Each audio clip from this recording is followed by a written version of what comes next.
So ma'am from classical music to comedy आपकी journey बहुत fascinating रही है. Like what inspired? इंस्पिरेशन तो देखिए म्यूज़िक ही थी और म्यूज़िक के लिए कुछ करना था, म्यूज़िक में कुछ बनना था, तो उसके लिए ही सारा कुछ my journey happened because I wanted to be in Mumbai. तो जो भी रास्ता मिला मुंबई जाने का मैंने अपना लिया. वो कॉमेडी का रास्ता था और कहते हैं कि भगवान को जो मंजूर होता है, कॉमेडी भी मेरे अंदर एक एलिमेंट है. ये मैंने बाद में डिस्कवर किया. That is only because of music. आपने इतने सारे रोल्स परफॉर्म किए हैं. You have done singing, comedy, you have hosted many TV shows. आप किस रोल से ज़्यादा कनेक्ट करते हो?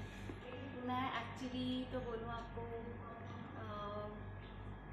लाइव शोज़ में जो मैं as Sugandha as myself perform करती हूँ, तो that is me. Because TV में तो हमें अकॉर्डिंगली कोई ना कोई किरदार निभाना पड़ता है. तो I do 100% justice, but I enjoy what I am on stage, live stage. Madam आपकी कॉमेडी और मिमिक्री टाइमिंग जो है बड़ी परफेक्ट है. क्या इस पे आप स्पेशल कोई इसके लिए ट्रेनिंग दी है या क्या ऐसा अभ्यास है? I am blessed to be born in Punjab. हर पंजाबी की कॉमेडी टाइमिंग तो बाय बर्थ आती है और music is in my DNA. तो मैं बोलूँगी दोनों का मिक्सचर जो है, और पंजाब का कल्चर इतना रिच है, हेरिटेज म्यूज़िक लेके, ह्यूमर लेके. So that is because of my क्या बोलूँगी चाइल्डहुड ब्लेसिंग.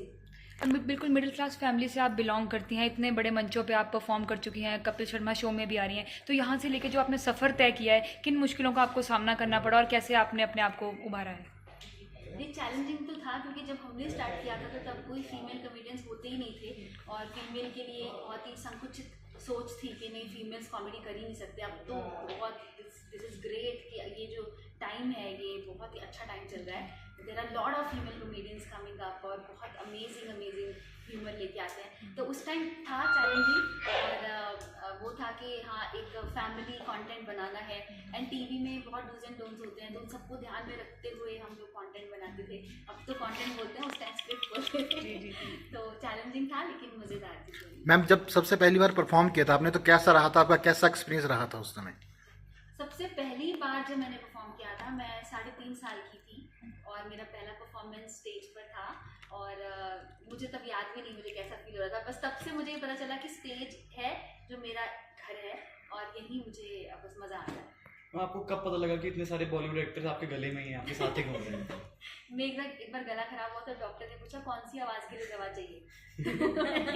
कम से कम 5-10 आवाज़ों के लिए अलग अलग दवाई दे दो. बट जोक से बात, देखिए आप कभी ध्यान से जाएंगे जितने भी सिंगर्स हैं वो सब मिमिक्री करते हैं. सोनू निगम जी, किशोर दा, बहुत सारे लोग voice, it's about voice modulation. और मुझे तब पता चला जब मैं स्कूल में थी तो स्कूल में अपनी टीचर्स की मिमिक्री और वो सब मैं ऑटोमेटिकली करने लगी थी. फिर धीरे धीरे जब एक्टर्स को सुना तो वो करने लग गए और ऐसे अपने आप ही आ गया.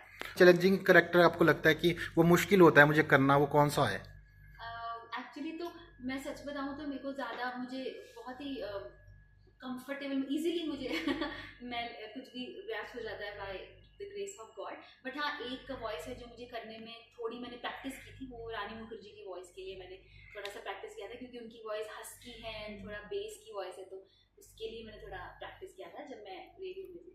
मैडम जैसे कॉमेडी को लेके पहले किसी के ऊपर मतलब होता था, कटाक्ष करते थे, तो उस टाइम कोई मामले ऐसे दर्ज नहीं होते, लेकिन अभी आज के परिवेश में देखा जाए तो मामले दर्ज हो रहे हैं. तो क्या कहना चाहेंगे, क्या आज उनकी मतलब आवाज़ को दबाया जाता है कॉमेडी? नहीं, देखिए पहले भी मतलब ऐसा होता था, लेकिन है कि पहले प्लेटफॉर्म्स कम थे तो बातें बाहर कम आती थी. अब बहुत सारे प्लेटफॉर्म्स हो गए हैं, सोशल मीडिया, हर किसी के पास वॉइस है बोलने की. तो अब कोई बोलेगा तो इशू तो होगा ही होगा. ये दोनों साइमल्टेनियसली चलता रहेगा. आपके हस्बैंड भी मिमिक्री आर्टिस्ट हैं, तो घर पे कैसा माहौल रहता है?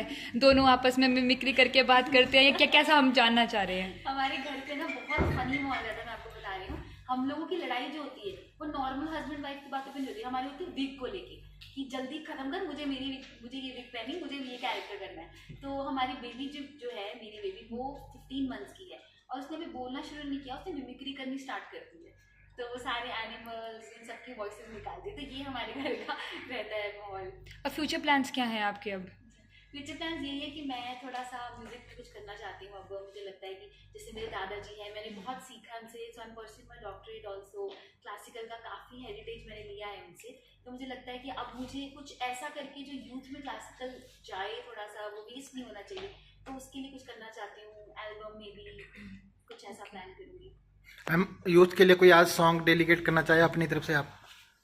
ओके, आज अभी तो मेरे दिमाग में ये कहूँगी यूथ को, तो ऐसे ही यूथ जो हमारा इंडिया का जो यूथ है वो फ्यूचर है, और यूथ की वजह से ही जो फॉरेन जाते हैं पढ़ाई करने, मुझे लगता है कि इंडिया में रहना चाहिए ज़्यादा, और इंडिया को इतना बड़ा बनाना चाहिए कि फॉरेन से लोग यहाँ पढ़ने, जैसे कि शुलिनी है, यहाँ से फॉरेन से बच्चे आ रहे हैं पढ़ने के लिए। सो उनके लिए यही गाना है, सुनो गौर से दुनिया वालों, बुरी नज़र ना हम पे डालो, चाहे जितना जोर लगा लो, सबसे आगे होंगे हिंदुस्तानी हिंदुस्तानी। हिमाचल आप पहुंची हैं, कंगना की आप एक्टिंग भी करती हैं, मिमिक करती हैं उन्हें, कुछ कंगना की आवाज़ में आप अभी हिमाचलियों को कुछ संदेश देना चाहें, मैसेज देना चाहें? कंगना तो क्वीन है और उन्होंने अभी हिमाचल का दिल जीता है रिसेंटली, तो मुझे भी वो एक्चुअली बहुत पसंद है और इसलिए मैं उनको शायद इमिटेट कर पाती हूँ।